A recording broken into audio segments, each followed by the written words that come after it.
Bom dia, boa tarde, boa noite, a hora que você estiver acompanhando essa transmissão. Esse aqui é o nosso culto online de domingo e nós vamos buscar a presença de Deus e participar da Santa Ceia. Desde logo, você que está aí com a gente, gosta do nosso culto, da nossa pessoa, do nosso canal, deixa a sua curtida aqui, que é muito importante para esse vídeo e para mais pessoas. Se inscreve no canal para poder ajudar a gente a crescer também o canal, evangelizar, levar a palavra de Deus cada vez mais longe a cada vez mais pessoas, tá bom? Então, abra o seu coração, feche os seus olhos, em nome do Senhor Jesus. Prepare o seu coração e deixa Deus tocar na sua vida. Pense em Deus agora, todos aqui agora, vamos entrar na presença do Senhor. És a nossa estrela da manhã, és a nossa estrela da manhã. Cordeiro Santo que nos trouxe a paz. Em tua mão está todo vencer. Em tua mão está todo vencer. Resposta a todo aquele que clamar. Resposta a todo aquele que clamar. A verdade é a sua palavra. A verdade é a sua palavra. E não pode mentir. Mentir. Por isso estamos aqui. Por isso estamos aqui. Te louvamos, ó Senhor. Te louvamos, ó Senhor, pelo seu imenso amor, pelo seu imenso amor. Manifesta o seu perdão e poder. manifesta o teu Perdão e poder. E assim vamos te adorar. e assim vamos Te adorar para sempre. Para sempre, ó meu Deus. para sempre, ó meu Deus.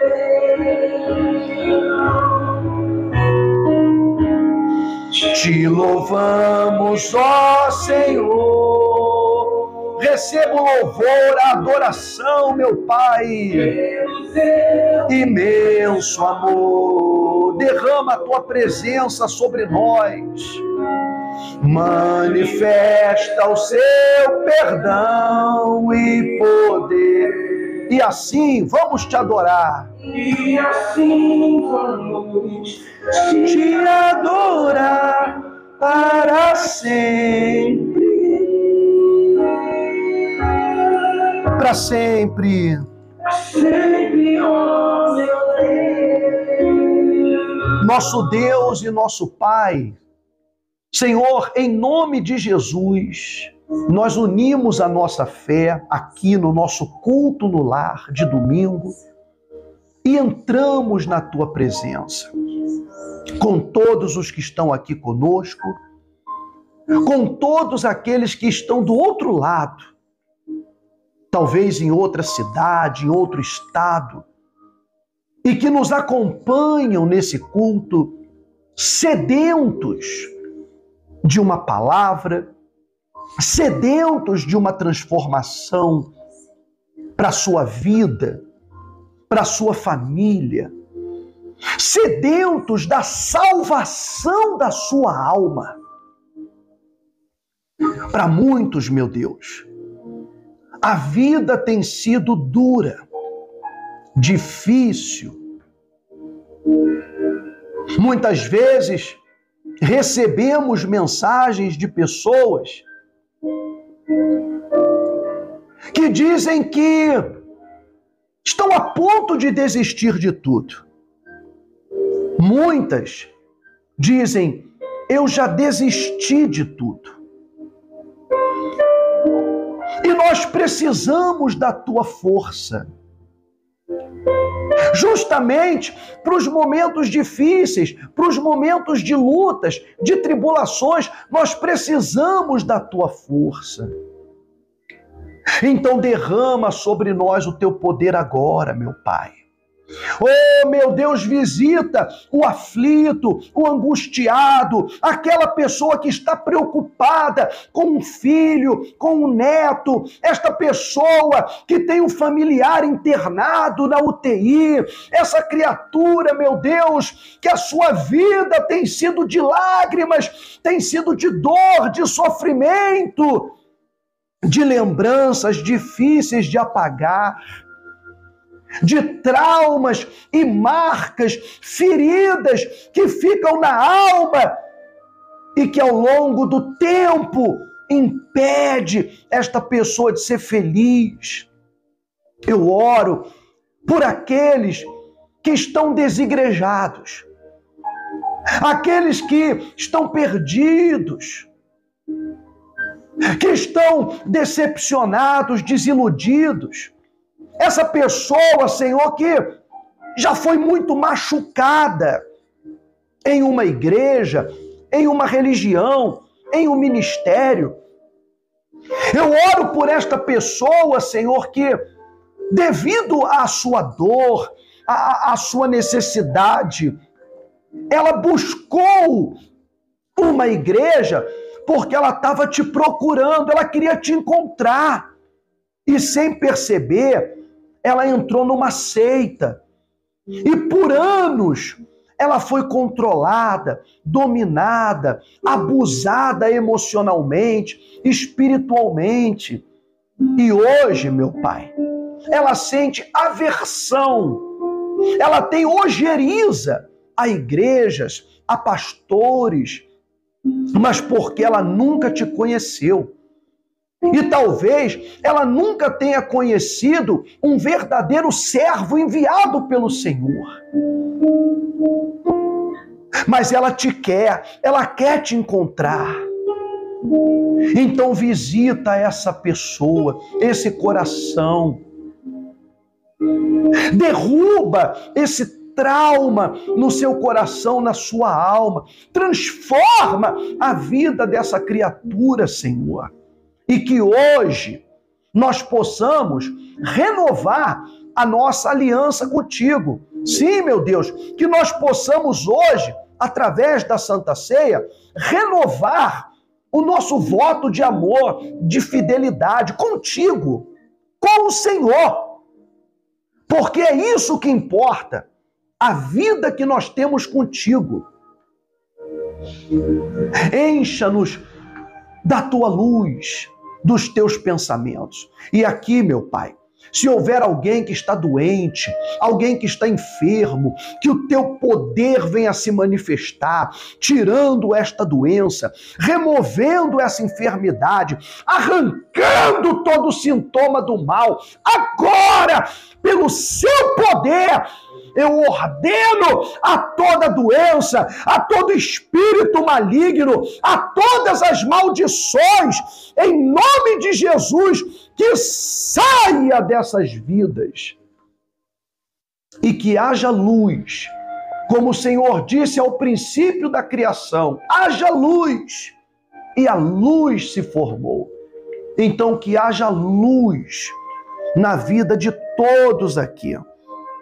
Abençoa o nosso culto, fala com a gente hoje, nos guia, nos dirige e nos fortalece. Eu te imploro e desde já nós te agradecemos.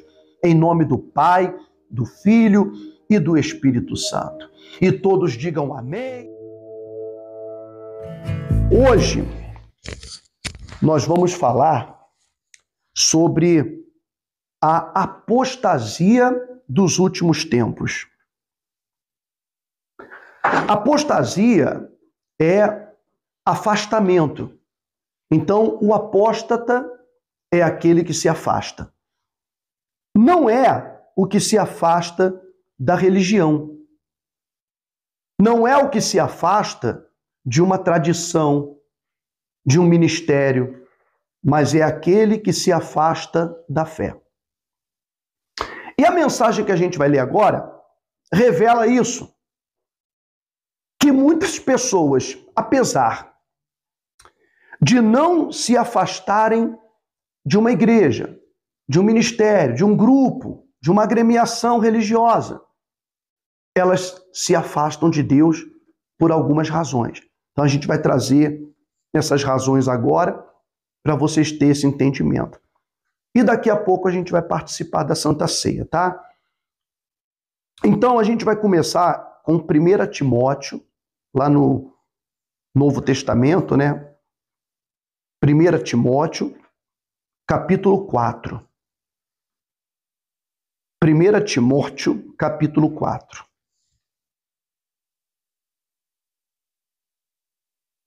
A apostasia nos últimos tempos.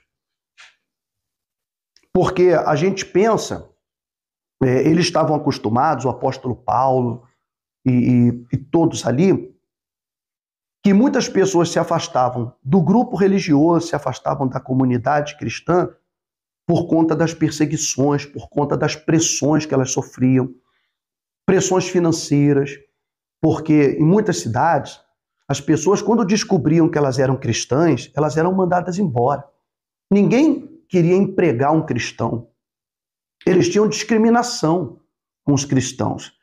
Achavam que os cristãos eram perigosos, eram loucos, era gente maluca.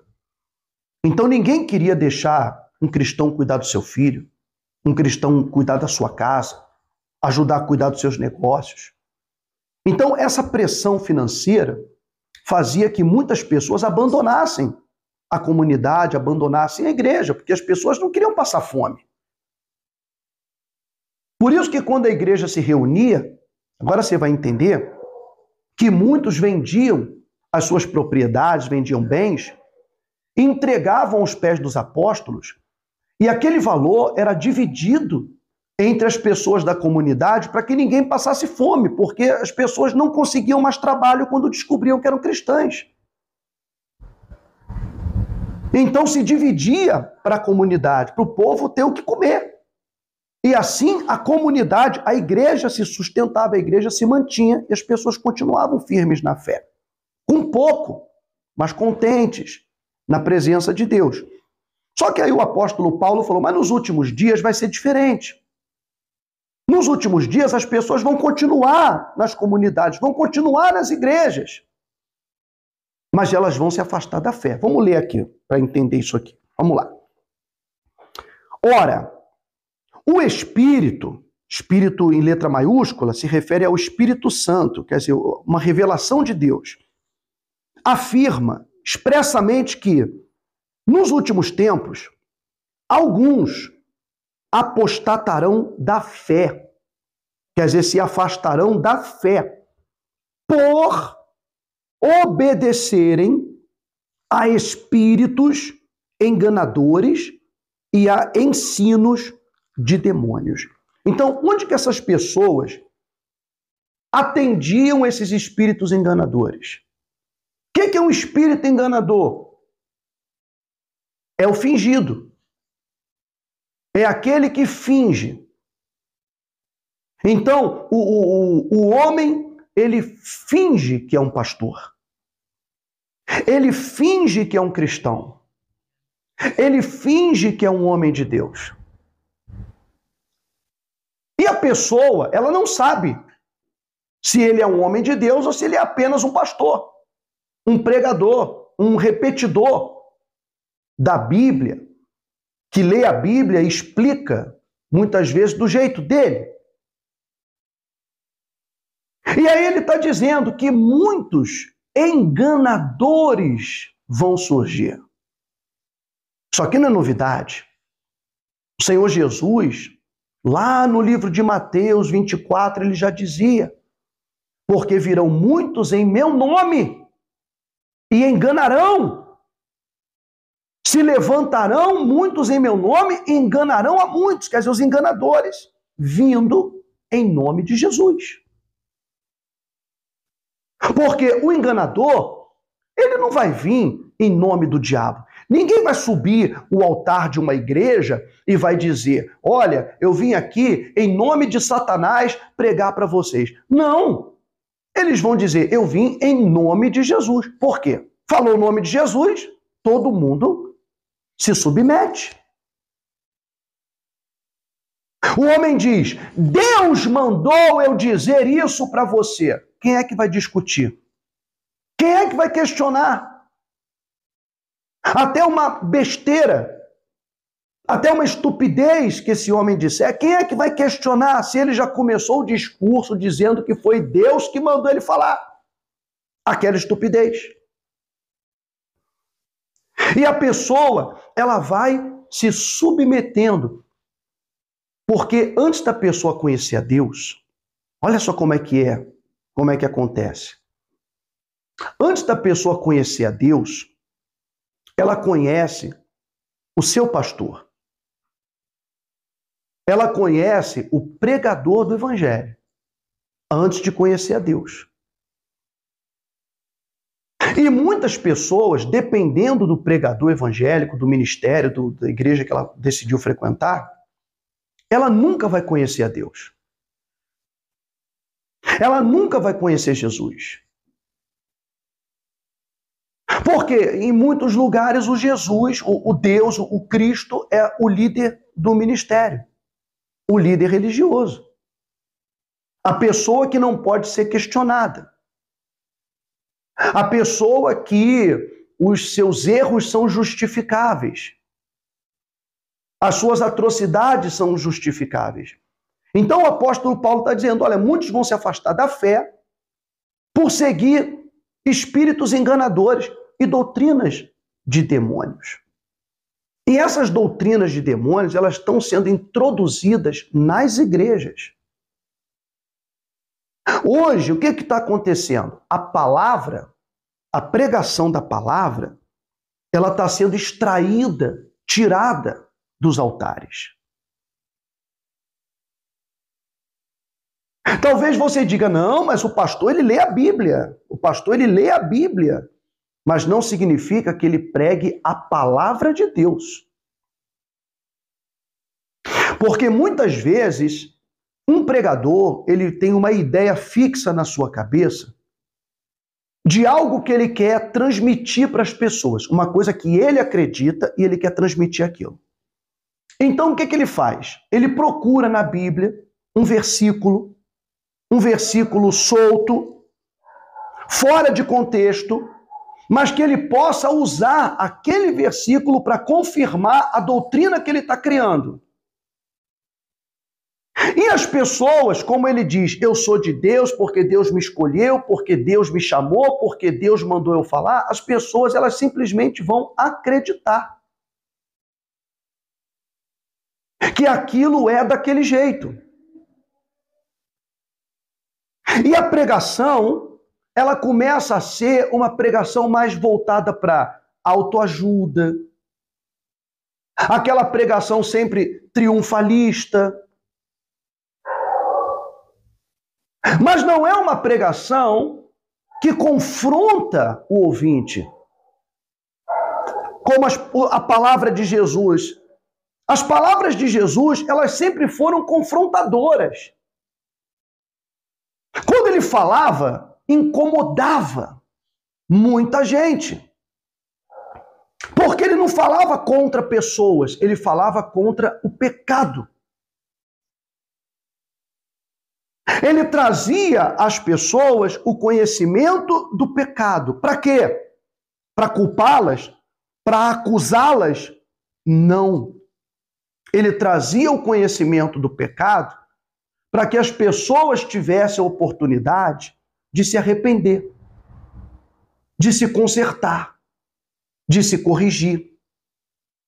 O que o Senhor Jesus mostrou sempre é a lei da causa e do efeito. Porque quando se fala de pecado, a gente fala de causa e efeito. O salário do pecado é o quê? A morte. Não é isso que a palavra de Deus ensina? Que o salário do pecado é a morte. Mas que morte é essa?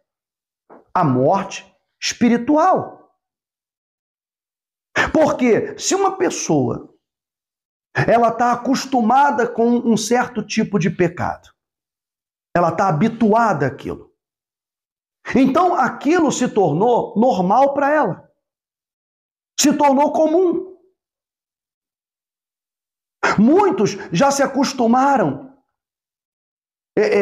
viram o trabalho da obra de Deus como um serviço qualquer, como o trabalho de uma fábrica, como o trabalho numa empresa, como um trabalho em qualquer lugar, que não envolva a moralidade, a espiritualidade, apenas o trabalho e o talento.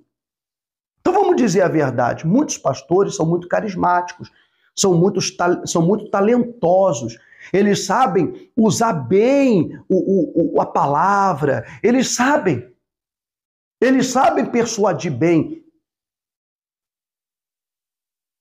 mas eles não têm uma vida com Deus. Não têm uma vida que obedece os princípios de Deus, com moralidade, obediência, fidelidade a Deus, ao seu casamento, na criação dos seus filhos. Não tem o respeito pela sua esposa.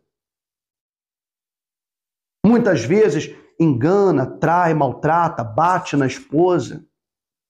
Mas depois coloca o seu belo terno, o seu perfume, passa o gel no cabelo, coloca a sua gravata, vem com o sapato engraxado, sobe no altar. A paz do Senhor a todos, irmãos. E esse pastor, ele nunca vai falar sobre o pecado, sobre o arrependimento. Por quê? Ele vai se sentir acusado. Ele vai se sentir acusado pelo que ele está falando. Então, o que ele vai dizer? Deus mandou dizer que ele veio mudar a sua vida. Olha, tem uma irmã aqui que estava com dor, Jesus está te curando agora, irmã. Olha, Deus está me falando isso. Olha, estou revelando. Olha, não sei o quê. A palavra de Deus é colocada de lado. A palavra conversão, arrependimento, são colocadas de lado. Muitas vezes a pessoa vai a um culto e do começo vem os recados que são necessários, o pastor dá os recados e tudo, da semana, do que vai acontecer e tudo, vem o irmão dos recados, aí vem o irmão do louvor, aí canta, aí vem a outra irmã do louvor, aí canta, aí vem o irmão da guitarra, aí vem um outro irmão e louva também, e vamos para esse louvor, e quando você vai ver, é 1 hora de louvor, 1h30 de louvor. Agora é o momento da palavra. Aí chega o irmão para pregar a palavra, aí pega a Bíblia, tudo, passou 10 minutos, já tem alguém falando assim, terminar o culto, tá falando demais, tá demorando muito. Quer dizer, a palavra, que é o que transforma a vida das pessoas, vai ficando de lado. E quando se prega, muitas vezes se prega a tradição. Não, porque tem irmã que corta o cabelo. Onde já se viu isso? Porque tem irmã que usa batom, que usa maquiagem. Isso não é de Deus. Porque tem irmão que faz isso aqui, que faz aquilo ali. Mas coisas que, para ele considera que são erradas. Então ele transmite para as pessoas aquilo como se a vontade dele, a sua crença, fosse a vontade de Deus. E as pessoas, elas vão embarcando nas crenças do pregador e deixando de lado os princípios, a moralidade, a espiritualidade. Então aí você vai ver um monte de gente, mulher que não usa calça comprida, que usa saia comprida, que não corta o cabelo, que não usa maquiagem, ou muitos homens que pregam para a mulher ser assim e usam os seus ternos e fazem glória a Deus e aleluia, mas fora do altar traem a esposa. Às vezes, dentro da igreja, a pessoa ela é obrigada a usar um véu, a mulher tem que usar um véu, homem senta de um lado, mulher senta do outro. Mas por quê? Deus mandou separar? Deus mandou fazer essa segregação? Não, não mandou. Mas o pastor acredita que tem que ser assim, que essa é a vontade de Deus. Então ele impõe e todo mundo não questiona. Se submete. Então, é o véu na cabeça e a pessoa faz aquilo. Mas quando termina aquele culto, as pessoas saem dali, muitas delas, para a imoralidade, para ter uma vida mundana. Quer dizer que a espiritualidade dela se resume só à aparência física, à aparência da roupa, aparecer para os outros, para o pastor não brigar com ela. Ou para ela não ser mal vista pela comunidade. Então, muitos enganos têm sido disseminados, muitas falsas doutrinas, muitos ensinamentos folclóricos, muito folclore tem sido pregado em altares, tem sido pregado por pastores de internet. Folclore. Quer ver só um folclore? Quando dizem que Adão, ele tinha uma outra mulher antes de Eva. Aí aquele casamento deu errado e aí Deus fez a Eva. Isso é um folclore. É como Saci Pererê. São contos folclóricos. E que as pessoas começam a falar e pastores começam a pregar essas coisas em cima do altar.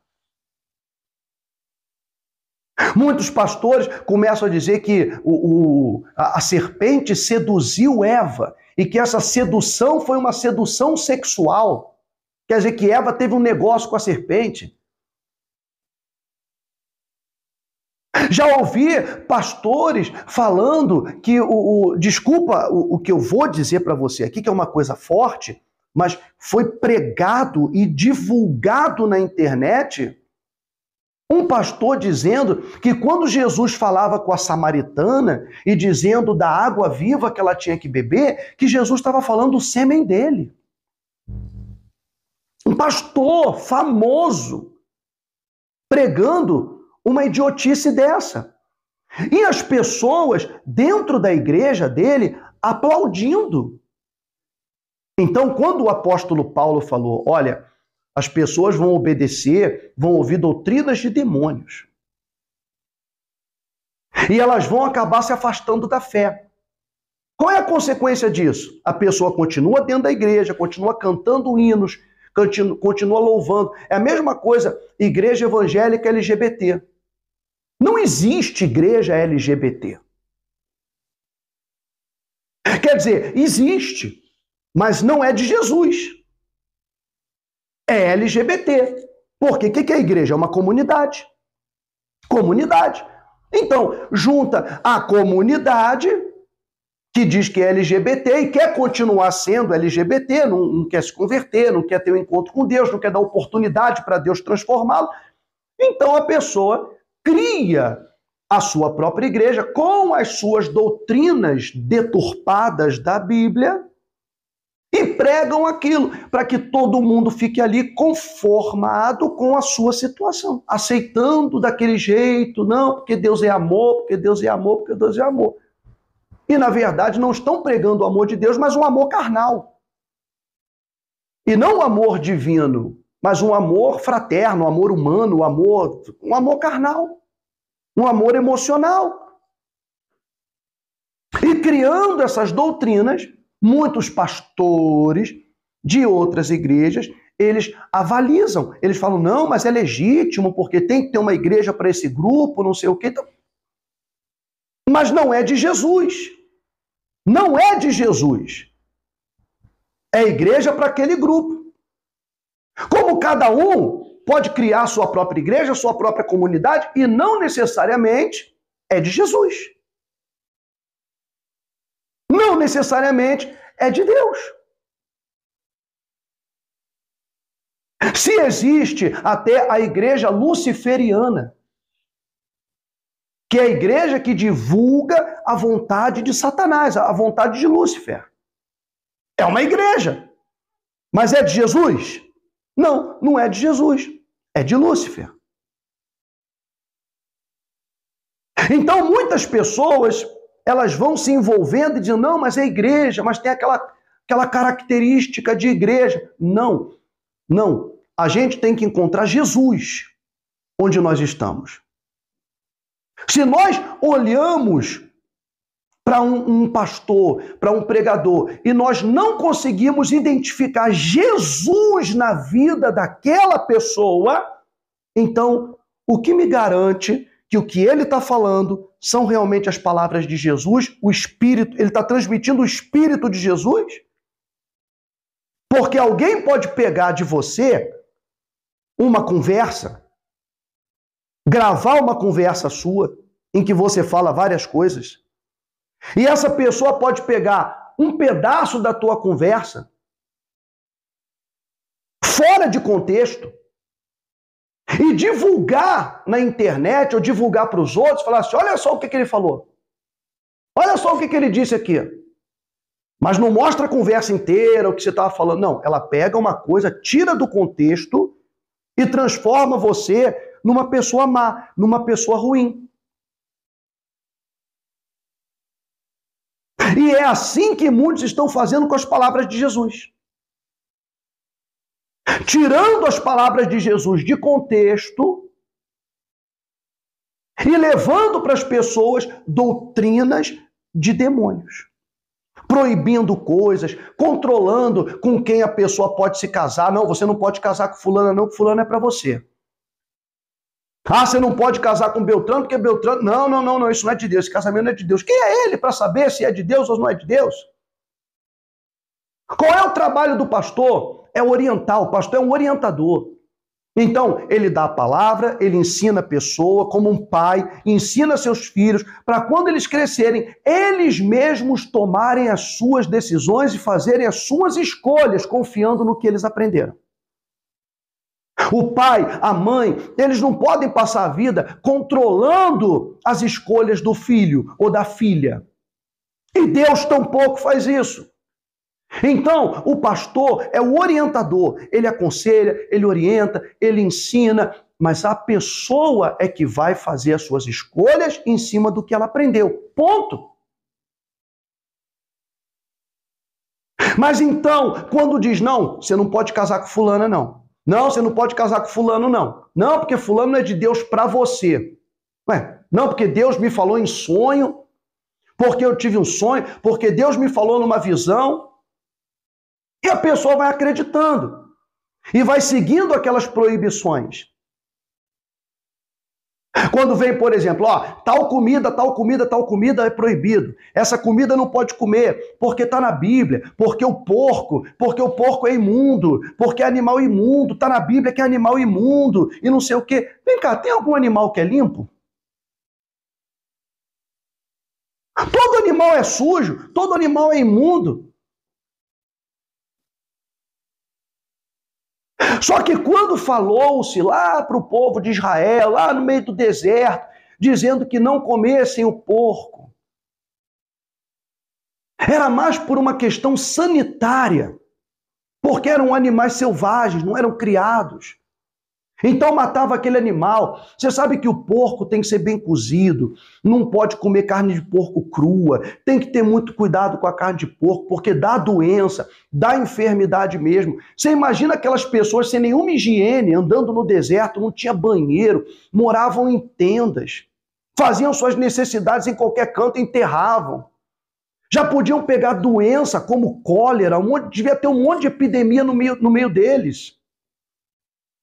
Então, muitas vezes, criava-se regras e determinados alimentos que eles não devessem comer, justamente para preservar a vida daquelas pessoas, porque não tinha medicina, não tinha remédio para tratar determinadas doenças. Então, o que tinha que fazer? Prevenir. Prevenir. Então, por isso, era proibido, em alguns casos também, por uma questão religiosa, porque os outros povos comiam o porco oferecendo a outros deuses. Então, era uma questão também religiosa e sanitária. Mas aí, hoje, o cristão, ele pega regras do judaísmo e impõe essas regras para as pessoas. Não pode comer isso, não pode comer aquilo, tem que fazer isso, tem que fazer aquilo e tal. E vão colocando doutrinas e coisas que não saíram da boca de Jesus. Então aí ele fala, olha só, vou continuar aqui.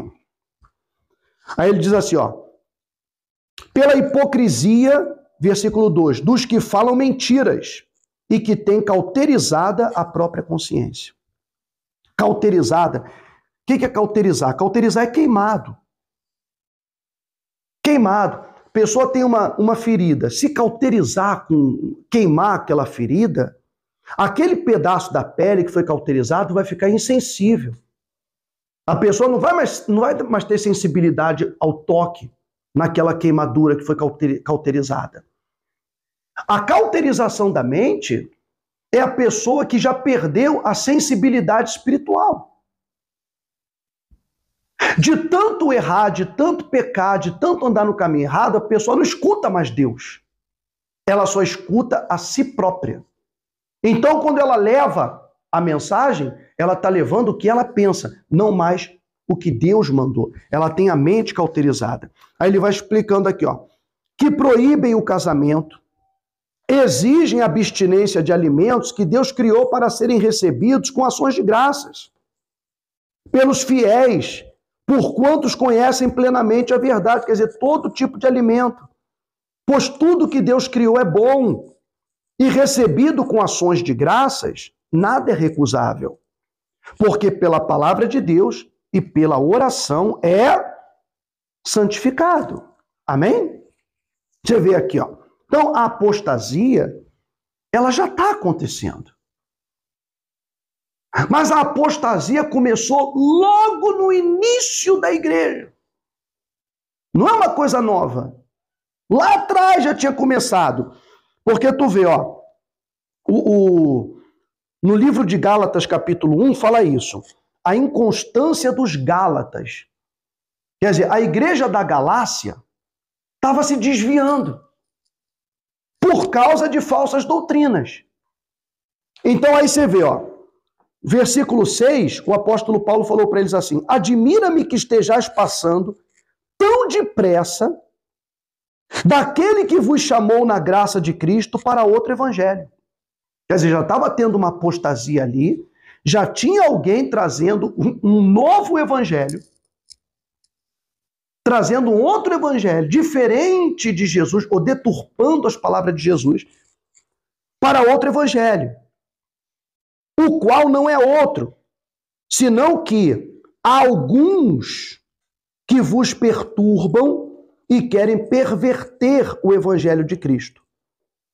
Aí ele diz, mas ainda que nós, ou mesmo um anjo, olha o que ele disse, ainda que nós, apóstolos, ele dizendo, ainda nós, eu, Paulo, o Pedro, o João, o Tiago, ainda que nós, ou mesmo um anjo vindo do céu, vos pregue evangelho que vá além do que vos temos pregado, seja anátema, quer dizer, seja maldito. Pode ser um anjo.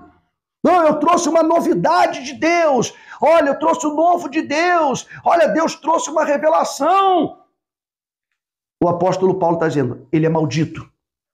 Se pregar alguma coisa além do que já foi escrito, do que já foi ensinado, esse é um mentiroso.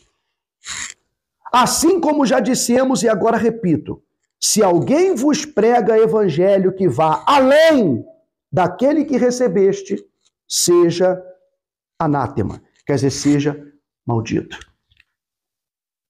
Então você pode considerar que existem muitos malditos, pregando evangelho deturpado. Prega o evangelho de Jesus deturpado. E muitos evangelhos foram escritos. Não pense você que foi escrito só o evangelho de Mateus, Marcos, Lucas e João. Foram escritos muitos evangelhos. E a maioria, todos eles foram descartados. Porque esses evangelhos que foram escritos por outras pessoas e que foram descartados, eles não condiziam com a verdade. Eles não tinham base em toda a Bíblia. O evangelho de Mateus, Marcos, Lucas e João, tudo o que eles disseram tinha confirmação em outros versículos até do Antigo Testamento. Tinha embasamento, por isso esses 4 evangelhos foram aceitos. E outros evangelhos foram excluídos. Foram tratados como apócrifos. Como muitos livros que compunham a Bíblia antiga foram removidos na Reforma Protestante, foram tirados, porque não eram livros que tinham confirmação em outros livros. Eram livros que compunham a Bíblia, mas eram folclore, eram histórias folclóricas, contos, mitos, historinhas. Não tinham base em outras citações de outros livros. Então, quando você fazia o cruzamento de dados, aqueles livros, eles não batiam com outros, não se confirmavam com outros. Por isso eles foram tratados como apócrifos e foram tirados das Escrituras. Quer dizer, livros falsos, porque no cruzamento de dados não deu certo. Então, o que Deus quer da gente? Deus se preocupa com a minha roupa? Deus se preocupa com a minha forma de falar? Deus se preocupa com o meu jeito de ser, com a minha personalidade? Então a pessoa tem que ter a personalidade do pastor? A personalidade do ministério que ela frequenta? Se ela tiver uma personalidade diferente, então é porque ela não é de Deus? Então o que Deus quer de mim? O que Deus quer de você? O que Deus olha pra gente? Deus olha isso daqui, olha. Deus olha isso daqui. Joel, capítulo 2, versículo 12. Olha o que Deus quer. Olha o que Deus quer. Aqui você vê que Deus não está nem aí para vestimenta, ele não está nem aí para...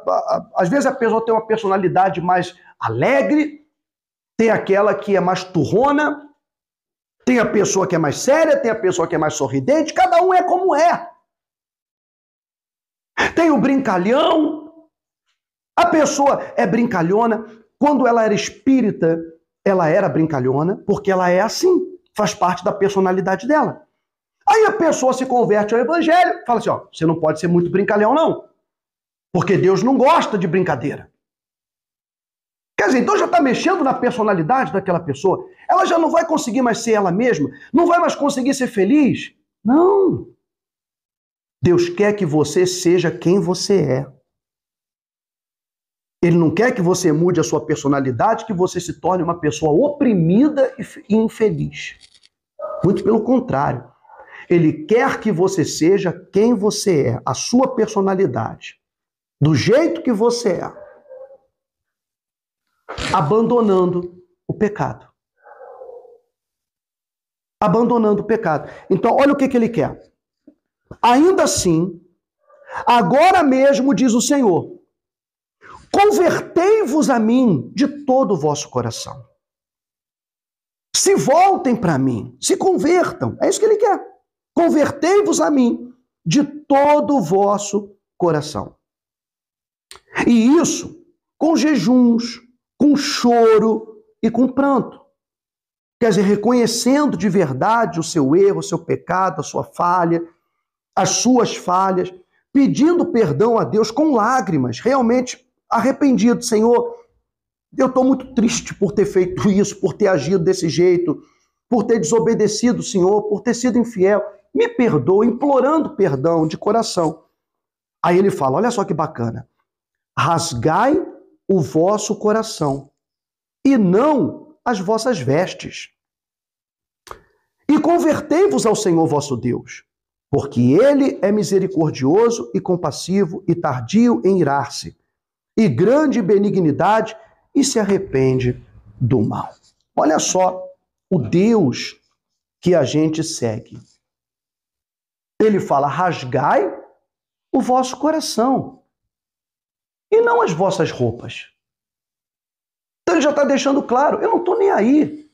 Se você está de calça, se você está de saia, eu não estou nem aí. Se você está de bermuda, se você está de cabelo comprido, cabelo curto, eu não estou nem aí. Eu estou olhando para o seu coração.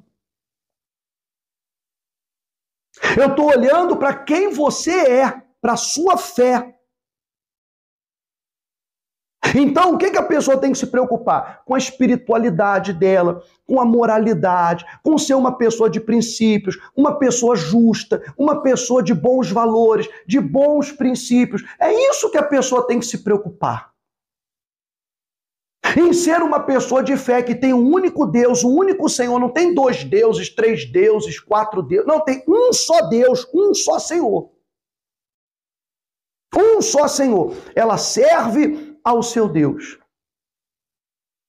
E ela se opõe a qualquer coisa que a afaste da presença de Deus. Ponto. É contra isso que ela peleja.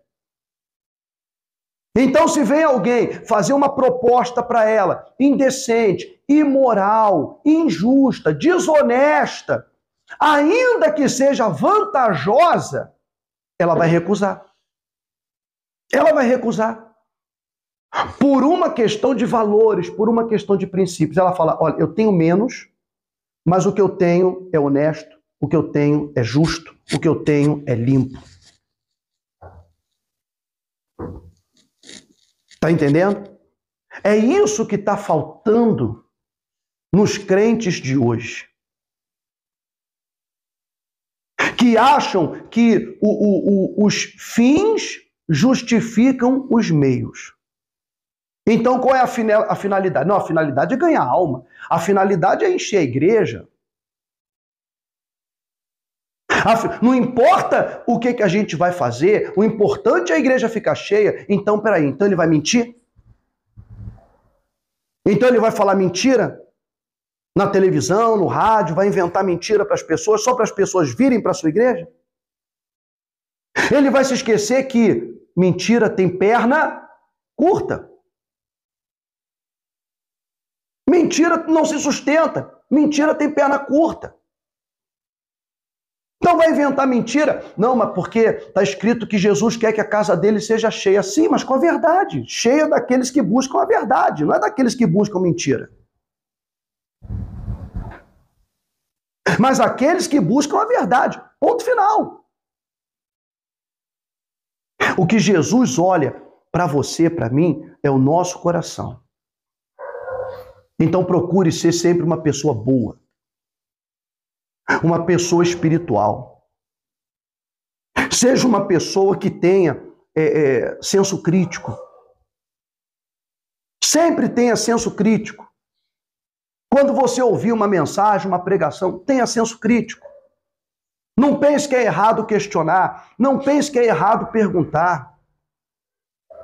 A pessoa que vê a gente pela internet, frequenta o ministério, frequenta uma igreja, escuta coisas, muitas vezes, que sai do altar onde ela frequenta, e ali ela se sente, ela tem um conflito, ela se sente mal, ela não sabe por que ela está se sentindo mal, porque ela tem um conflito com aquilo que ela está ouvindo e aquilo que ela sabe que é verdade. Tem um conflito. Então, sim, você tem uma dúvida, vai lá sentar com o seu pastor e vai perguntar para ele.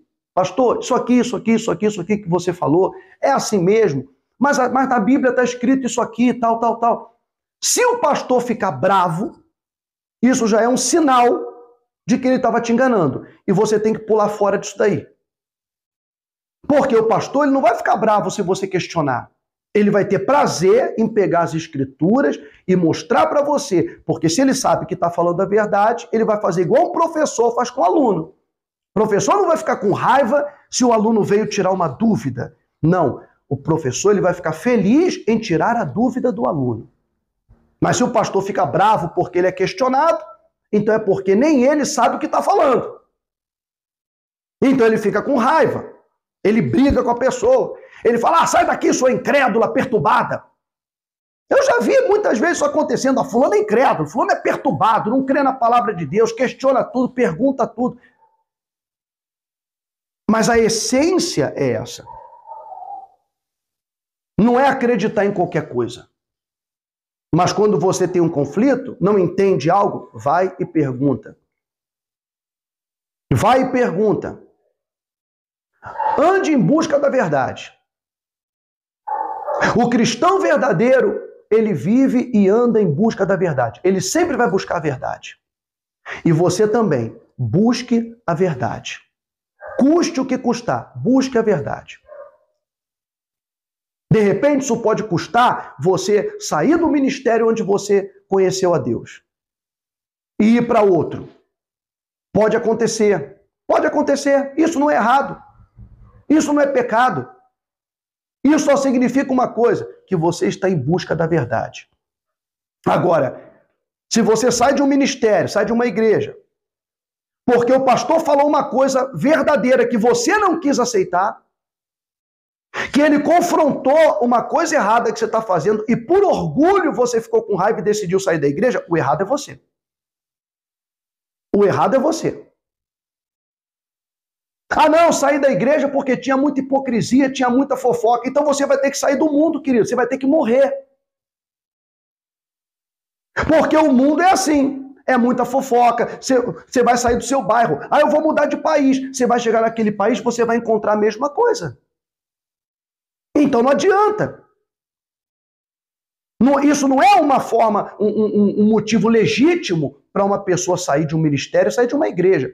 Ela sai quando ela percebe que o que está sendo ensinado ali não é verdade, é mentira. Ela percebe que aquele pregador está forçando a barra, está manipulando a escritura. Então ela diz, não vou ficar aqui porque eu não concordo com isso, com essa forma que está sendo feito. É uma questão de verdade, de buscar a verdade. É isso. Aí sim, é legítimo você continuar buscando a verdade. Tá bom? Alvo mais que a neve, alvo mais que a neve, alvo mais que a neve, alvo mais que a neve, sim, nesse sangue lavado, mais alvo.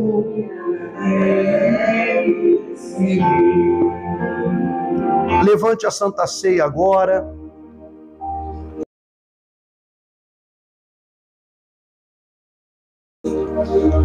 Nosso Deus, Senhor Jesus,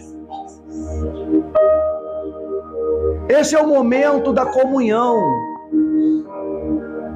Temos na nossa mão, pela fé, o pão que simboliza a tua carne, e o vinho, o teu sangue precioso, aleluia. Bendito é o nome do Senhor, meu Pai.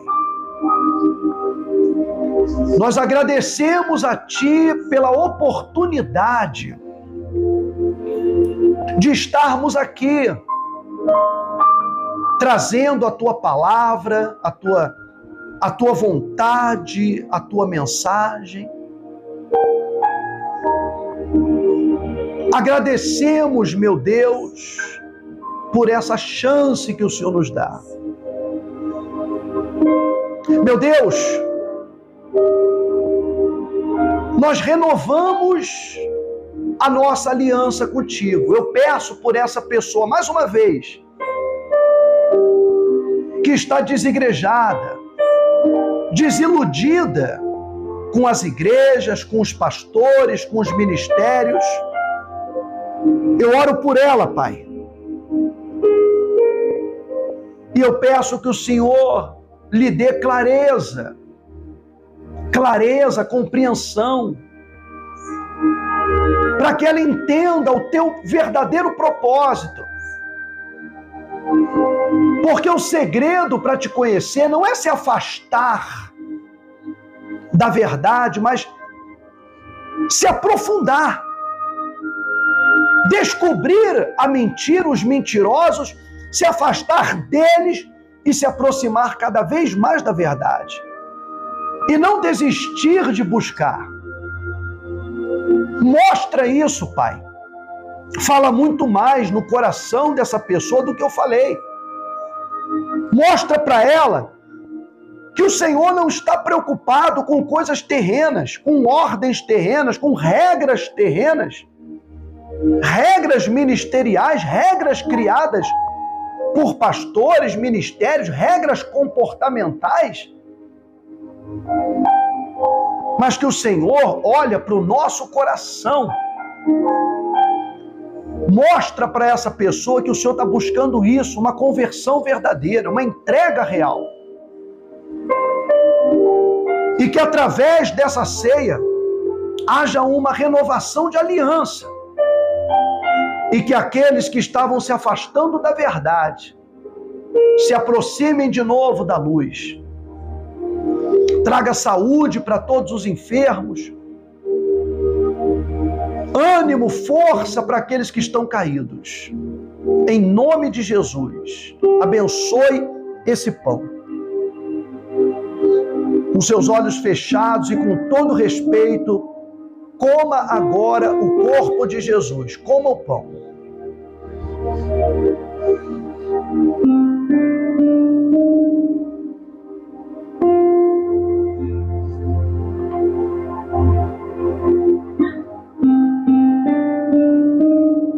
Receba cura. Receba cura, receba força. O Senhor renova seu corpo, renova suas forças, seu vigor. Aleluia. Oh, meu Pai, encha-nos do seu poder, da sua glória nesse momento. Santifica o cálice que o Senhor disse: esse cálice é a nova aliança no meu sangue. Nós renovamos a nossa aliança de te servir, de te amar, de andar contigo, de ser fiéis ao Senhor todos os dias. Bebam todos agora o sangue de Jesus.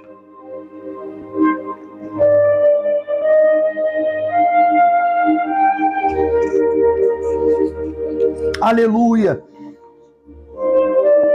Aleluia. Levante as suas mãos agora e adore a Deus. Diga: Senhor, eu te amo. Diga: Senhor, eu te adoro. Tu és a minha força, o meu escudo, o meu Salvador. Aleluia. Abra o seu coração e cante no trono, o trono, e ao Cordeiro, seja o louvor, seja o louvor, seja a honra. Isso, seja a glória, seja a glória, seja o domínio, domínio, pelo século dos séculos,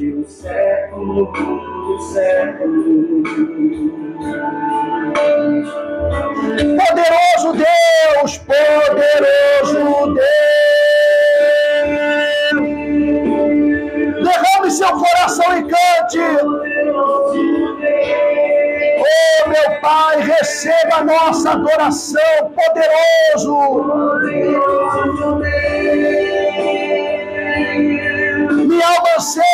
Minha alma anseia por ti. Poderoso Deus, poderoso.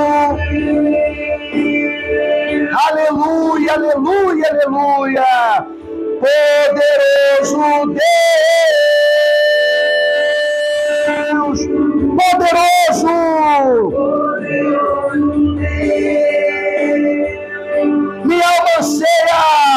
Minha alma anseia.